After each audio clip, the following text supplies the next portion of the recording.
In this video, we are going to derive the derivative of the secant of x. So pretty much we're going to figure out the derivative of the secant of x.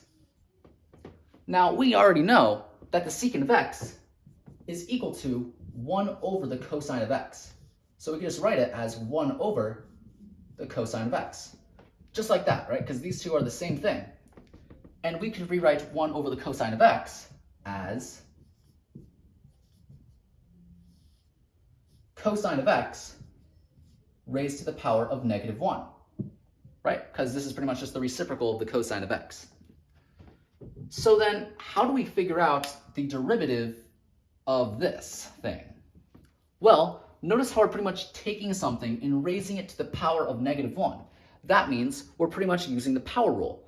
And so the way we would use the power rule here is it's just going to be -1 times the cosine of x raised to the power of -2. So that's what happens when we use the power rule, except we're not done yet, because we did the power rule with respect to the cosine of x.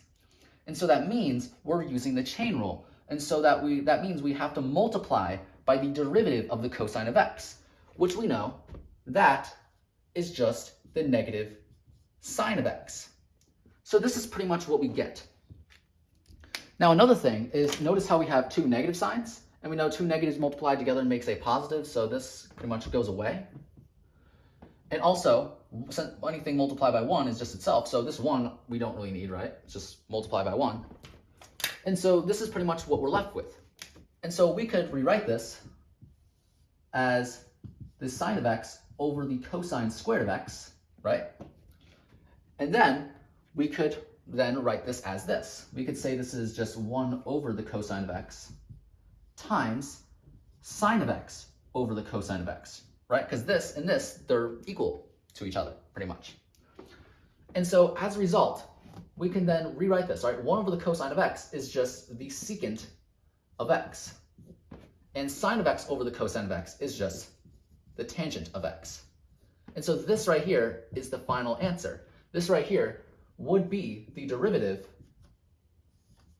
of the secant of x. And so this is it. We have pretty much figured out the derivative of the secant of x. That's it.